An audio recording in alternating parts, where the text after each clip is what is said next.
All right, we're starting on Module 4, Topic 2, Lesson 4, and this lesson will be divided into 2 days. In this video, we're going to be starting at page 593 and then ending on 598. We're still, right, so before spring break, we're working with Pythagorean theorem, trying to find missing side length of a right triangle. We're still using that within our topic, and the topic for this lesson, it says side lengths in 2 dimensions and 3 dimension. And we can see here we have a 3-dimensional figure. This is what's called as a rectangular prism, not to be confused with the rectangular pyramid. The learning goals: apply the Pythagorean theorem to determine unknown side lengths of right triangles in real-world problems. And then second, apply the Pythagorean theorem to determine the lengths of diagonals of 2 and 3-dimensional figures. This context, it says a rectangular prism represents your room. And number one, we're going through 3 various situations. Number one, it says an ant is on the floor at point A. Describe the shortest path the ant can crawl to get to point B. And I'll put that over here. So if we're looking at a 3-dimensional figure, this ant is inside this room. The first thing that they have to do, they have to crawl everywhere, right? They have to go across, we'll just say across the floor. And they're going to be going diagonally. So if I'm trying to get from point A to point B, this ant is probably going to be going along this path here to get to this corner. So we're going to say across the floor diagonally. Right, horizontal is left and right. Diagonally, yeah. Vertically is up and down. Diagonally is right this slant direction. So diagonally to the furthest corner.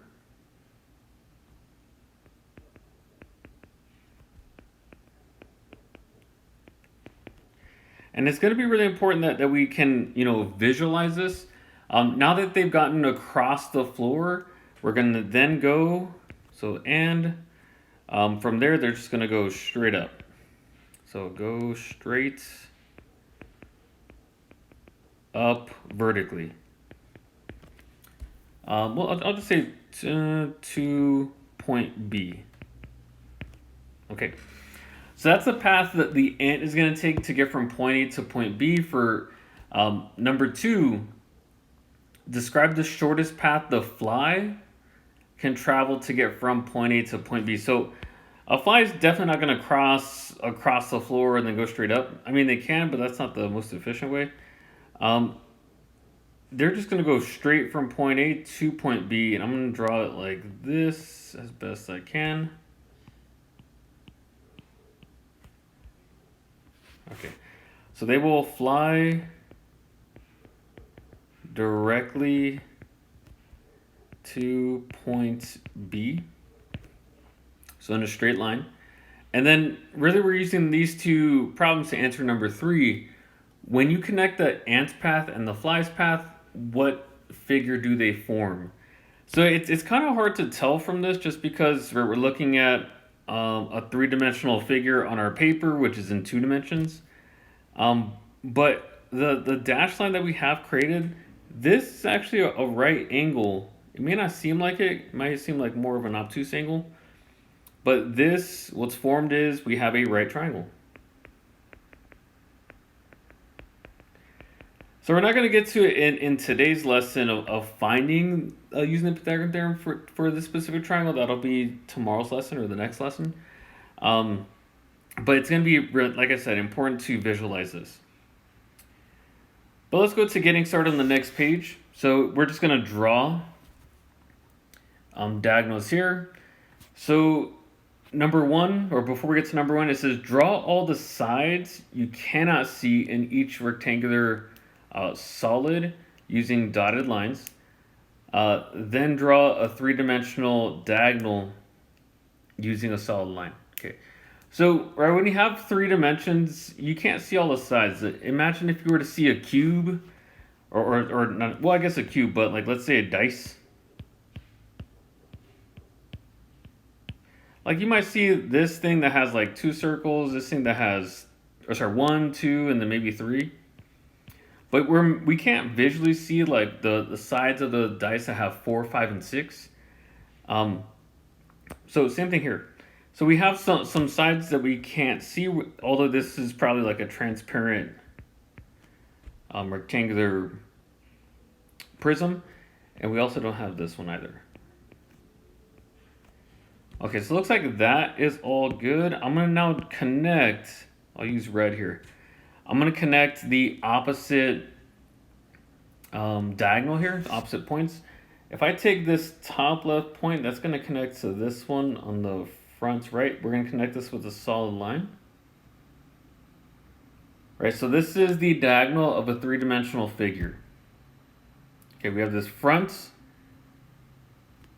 downward right point and this back upward left point, at least visually in a diagram. All right, let's do the same thing for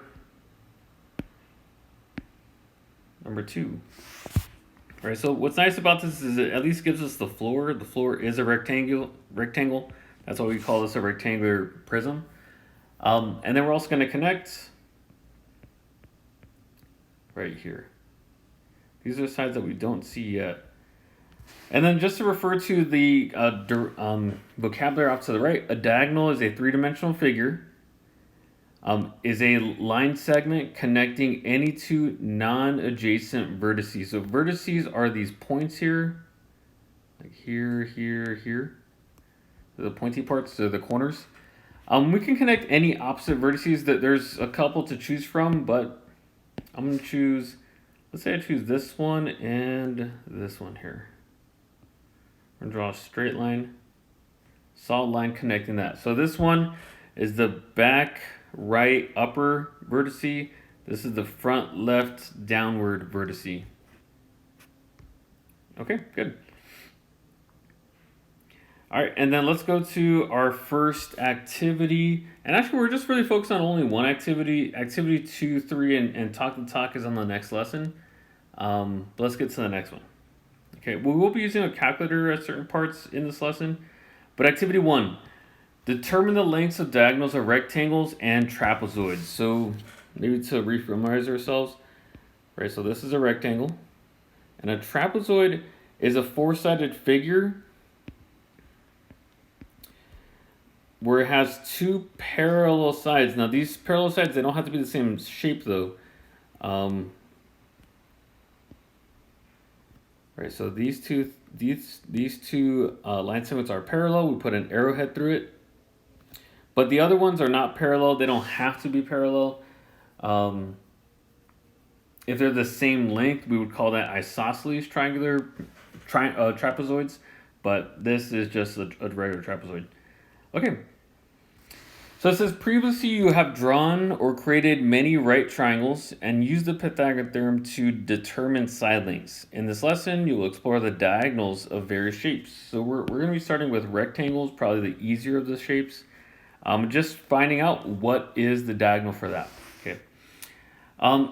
It says draw diagonal AC. And when we see capitals mean vertices. Right, so we have this vertice here. A, this vertice here, C.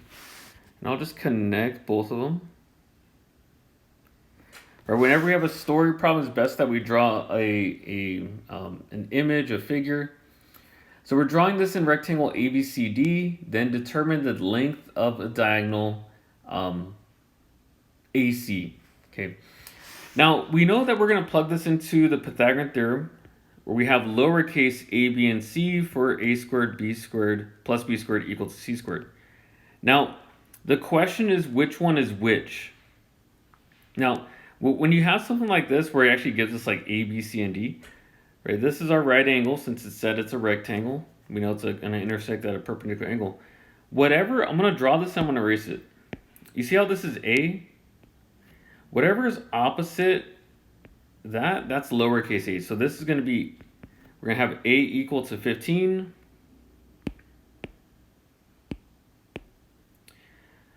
The thing is, this right here has to be the hypotenuse. So this has got to be C, and this will be B. All right, so let's plug these values in. So we're going to have a squared, which is 15 squared. B squared, which is going to be 8 squared. And then we're going to have C as a leftover. So let's put 15 squared plus 8 squared equal to C squared. All right. 15 squared. This is 15 times 15, which is 225. Or we can use our calculator here. 15, excuse me. 15 squared, 225. 8 squared, which is 8 times 8, which is 64. This is equal to C squared. And hopefully we recognize that this is going to be a Pythagorean triple. If you add this, this is 289 equal to C squared. And to solve this, we know to get rid of the square, the opposite of that is to take the square root of both sides. Because squares undo square roots.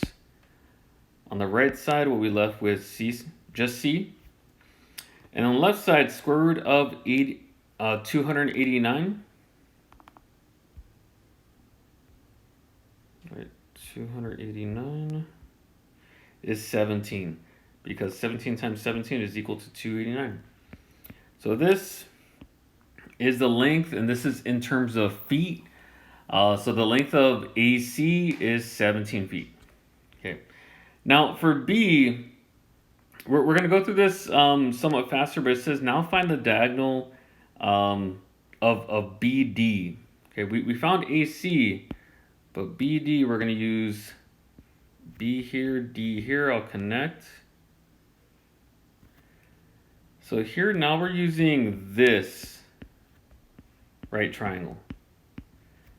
Right, this is a right angle here. Now we already have that this is our base of this triangle is 15 feet. There's no number on the right side, but since opposite sides are congruent in a right triangle, or sorry, in a rectangle, this is also an 8. Right, so what this translates to be is exactly the same thing earlier. This will be 15 squared plus 8 squared equal to C squared. And we just did that. So we're not going to go through all the work that we just did. I'll just do this. We know that C is going to be equal to 17 as well.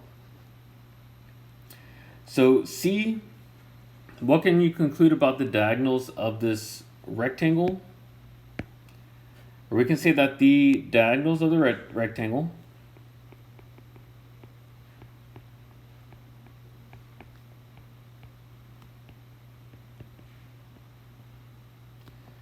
are equal in length, which means that they're congruent, same shape, same size. Yeah, so that's where we go from there. And in this, when we have rectangle, opposite diagonals are always going to be congruent. We might not always see that when we have trapezoids, but let's practice in some other shapes as well. So we're going to go to the next page, page 596. Where we have squares. Okay. So it says consider square ABCD, and we only have one measurement here. We have that the line segment BC is 10 meters, but I'm going to put a tick mark here and through every single line segment or side length. Right, a rectangle inherently means that all the sides are congruent. They're all equal. So these are all going to be 10 as well. So 10 meters. Okay. Diagonal, draw diagonal AC.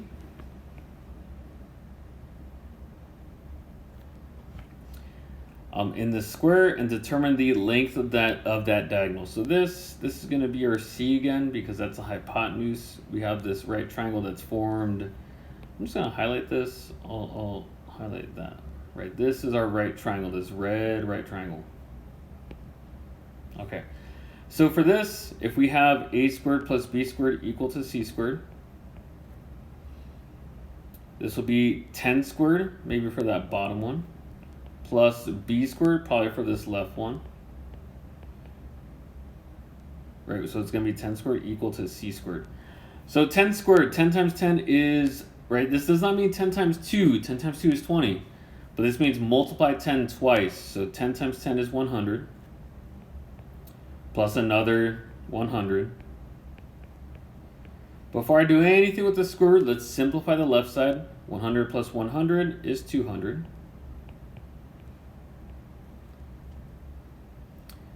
And now let's take the square root of both sides.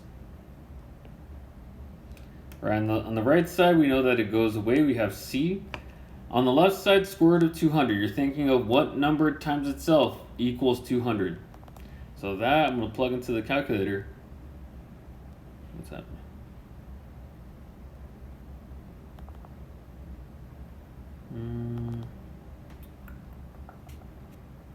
Sorry, just getting pop-ups. Square root of 200 is, we can see that it's 14.14. It continues. This is an irrational square root. We're going to round to the tens place, so this 1. If we look at the hundreds place, that 4 is not bigger than 5, so that tells us that this 1 will stay. So this is going to be 14.1.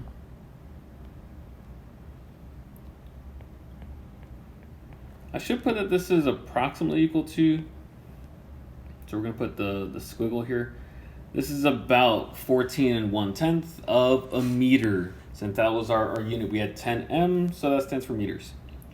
So if the side length is 10, another 10, this is 14.1. 14 1/10. Now for B, we're now connecting different vertices. We have we're now connecting B and D for the square ABCD. So B and D. I'm gonna erase some things that are here just because they're kind of in the way. So if I connect B and D now, right, we're gonna see that with this, we're looking at this right triangle now. This is still going to be right 14.1 because if I use this side length and this side length, we still have 10 squared plus 10 squared equal to c squared. And we're going to get the same thing in the end. We're going to get, I'll switch it here. We're going to get c approximately equal to 14 1/10 of a meter.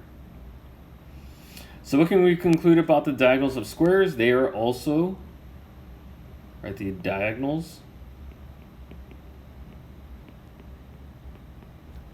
of a square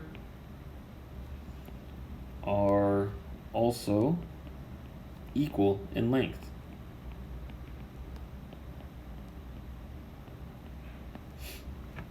So a rectangle, their diagonals are always going to be equal. A square, they're always going to be equal. But let's go and see for this next shape. Now continuing on page 597. So we have 597 and 598. So on 597, we have a trapezoid. And this trapezoid is on a coordinate plane. We also got to pay attention to our axes here. So like every 2 rectangles, that's 1. All right, so that's 1, 2, 3, so on. Rectangle squares. Every two squares is 1 unit. All right, so we don't have feet, we don't have meters, we have units in this case. So for this, let's go ahead and get to the beginning part. Draw a diagonal AC. So A is right here, C is right here. Let's connect, I'll put this in red. Okay. Now we talked about when we worked on finding the lengths of line segments in the coordinate plane that when you find any type of length, you need to create some type of right triangle where this red line now is our hypotenuse. So to answer B, identify a right triangle you can use to determine the length of diagonal AC and then finally determine its length. So we have this, I'm gonna trace this as well because this is a horizontal line, vertical line and now a horizontal line. This is a right angle. Okay, and let's go ahead and count what are our side lengths here. So just keep in mind, right, every 2 squares is 1. So this is technically 1, 2, this is a height of 3 units. And then on the base of this, I'm gonna go like this: 1, 2, 3, 4, 5, and 6. So we can say that 3 is A or B, 6 is the other, but this right here definitely is our hypotenuse. This is C if we're looking at this red triangle, right triangle. Okay. So we're going to have A squared plus B squared equal to C squared. I'll say that 3 is A, 6 is B, and let's simplify. 3 squared, 3 times 3, 9. 6 times 6, 36. All right, we're not taking the square root yet. Let's simplify and combine like terms. So 9 plus 36 is 45. This is equal to C squared. We'll take the square root of both sides, and now we use our calculator because C is going to be approximately equal to something. Square root of 45 is not a rational or perfect square. We're going to get a decimal for this, so square root of 45. Sorry, there's just a lot of pop-ups right now. Okay, 45 and square root. So 6.70, that 0 is not going to do anything to the 7. So it's just going to be 6.7, 6 and 7 tenths. 6.7 units. Okay. And now we're going to compare that with the opposite diagonal here. So I'm going to erase some things. You're welcome to keep this though on your paper, but just so that we can now clearly get this other diagonal. Let me erase this too. Yeah, I'll erase everything. Now we're going to connect line segment BD. Right, so BD, this will be right here. Right, do we think that this is going to be the same? Is it going to be different? Is it going to be bigger, smaller? We're going to find that out. So this is definitely C.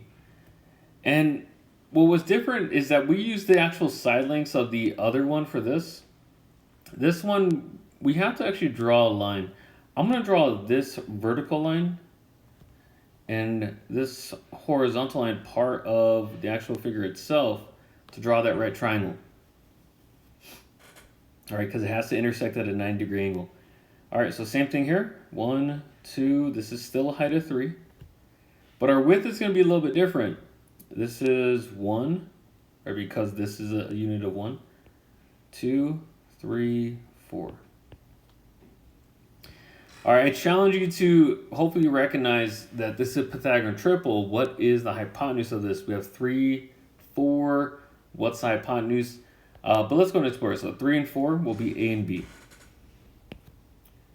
All right, always write out the Pythagorean theorem formula. So 3 squared plus 4 squared equal to C squared. We just did this. This is 9. 4 squared is 4 times 4, which is 16. Or I think some students are going to say that this is 8, but that's only 4 times 2. You got to multiply 4 times 4 twice. This is equal to C squared. Combining the left side, 9 plus 16 is 25. And if we take the square root of both sides, we will get a perfect square, because there is a number that if you multiply by itself, it equals 25 exactly, and that is 5. All right, so let me highlight this. This was the first one. This is the second one. We're going to use that now to answer E. What can you conclude about the diagonals of this trapezoid? So the trapezoid, or sorry, we should say the diagonals of a trapezoid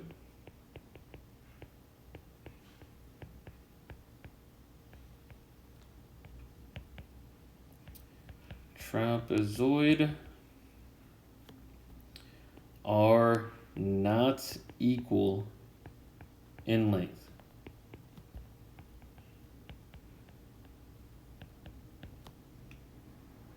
Okay. All right, so from this, I'm going to help you get set up for the next and final page. We're now considering this graph. Now, I'm not going to work this out, but this is considered a UDO. Pretty much all parts, A, B, and C. But I'm just going to help you at least draw the triangles here. I'm going to draw them in two different colors. I'll put this one in red. And I'll put this one in blue. Okay, so same thing, right? Draw the diagonal in a trapezoid, identify a right triangle, and use that triangle to identify what is the length of that line segment. So first one we're going to do in red, AC. So right here and here. Right, pretty much when we have whatever line, we drop a vertical line from it. We draw a horizontal line from that to create a right triangle. I'd like for you to use this, and also keep in mind, right, we're going by increments of every 2 is actually 1 unit. And then in blue we're connecting BD. Right, so B is right here, D is right here. So it might be kind of confusing because you have both of them at the same time, but just focus only on red on the first one, blue on the second one. Right, you have to drop this vertical line and this horizontal line. So what I'd like for you to do, go ahead and use the Pythagorean theorem for the first one, use the Pythagorean theorem on the second one to answer C, which is what can you conclude about the diagonals of this isosceles trapezoid? Are they equal? Are they not equal? Right, which one's bigger? Which one's smaller? We'll go from there. But when you're done with this, we're just moving on to further practice in Mathia. Okay, let me know if you have questions or would like for me to check your UDOs.